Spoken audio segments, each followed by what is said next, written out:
Recurrent miscarriages என்றால் மீண்டும் மீண்டும் கருக்கள் இயற்கையாக கலைந்து போகின்ற நிலை.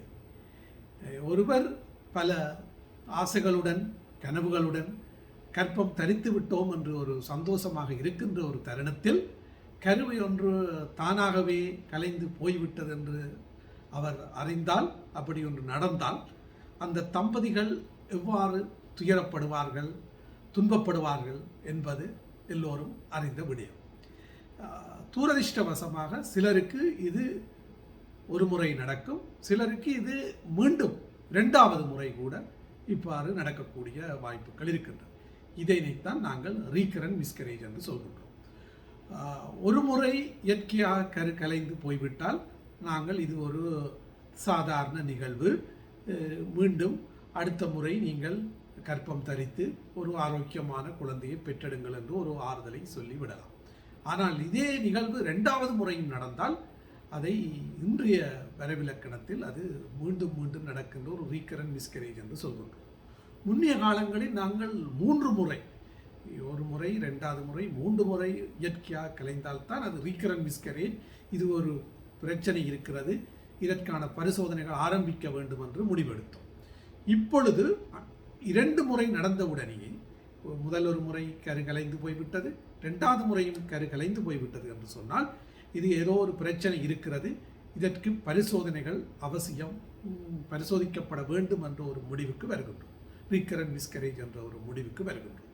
எனவே இவ்வாறு 2 தடவை தொடர்ச்சியாக ஒருவருக்கு எந்த கிழமைகளிலேயோ, ஆரம்பத்திலேயோ அல்லது சற்று நடுப்பகுதி மாதங்களிலேயோ இவ்வாறு கருவை அவர்கள் இயற்கையாகவே கலைந்து போய்விட்டது என்று அறிந்தால் நாங்கள் பரிசோதனைகளை ஆரம்பிக்க வேண்டும்.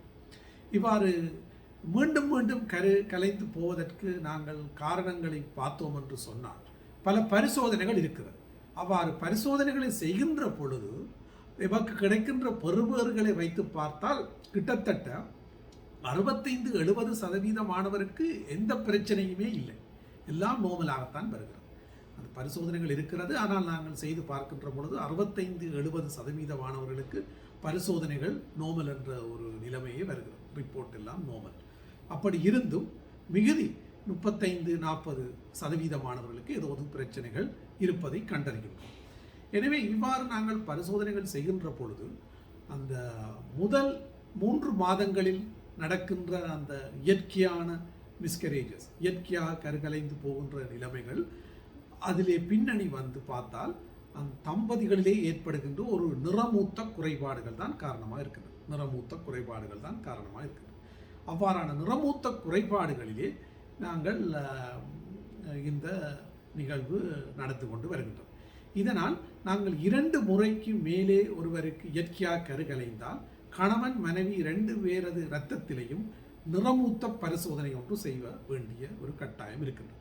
அவ்வாறு நிறமூத்த பரிசோதனைகள் செய்கின்ற பொழுது கணவனோ அல்லது மனைவியிலேயோ கிட்டத்தட்ட 100லே ஒரு 4% மாணவர்களுக்கு அங்கே ஒரு நிறமூத்தங்களின் ஒரு கட்டமைப்பு குறைபாடு ஒன்றை கண்டுகொள்ள வாய்ப்பு இருக்கின்றது.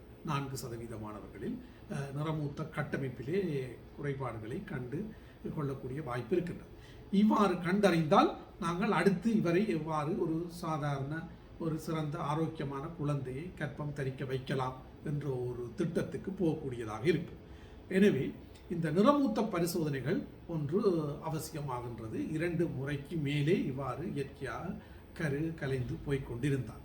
அடுத்ததாக ஏன் இவ்வாறு இயற்கையாக இவர்களுக்கு 2 தடவைக்கு மேலே கரு கலைந்து போகும் என்று கேட்டால், அடுத்தது வந்து அவர்கள் அதாவது அந்த பெண்ணின் தாயின் அந்த கற்பந்தரிக்கிற பெண்ணின் உடம்பில் இரத்தத்திலே உருவாகின்ற சில ஆன்டிபாடிஸ் என்ன செய்கிறது என்று சொன்னால் அந்த இரத்தத்தை விரைவிலே கட்டியாக்குகிறது. விரைவிலே கட்டியாக்குகிற ஒரு உறைகிற தன்மையை ஏற்படுத்தினால் அந்த வளர்கின்ற சிசுவுக்கு கருவுக்கு போகின்ற இரத்தங்கள் பிளசென்டாவிலே, அதாவது நச்சுக்குடலில் ஏற்படுகின்ற இந்த இரத்தங்கள் என்பன அவர்களுக்கு உறைந்து கட்டிப்பட்டதனால் அந்த கரு சிசுவுக்கு போக வேண்டிய இரத்தங்கள் சரியாக கிடைப்பதில்லை. கரு சிசுவுக்கு போகின்ற இரத்தங்கள் சரியாக கிடைப்பதில்லை. இதனால் அந்த கரு வளர முடியாமல் கலைந்து போகின்றது, பிளட் குளட் ஆகிக்கொண்டு போகின்றது.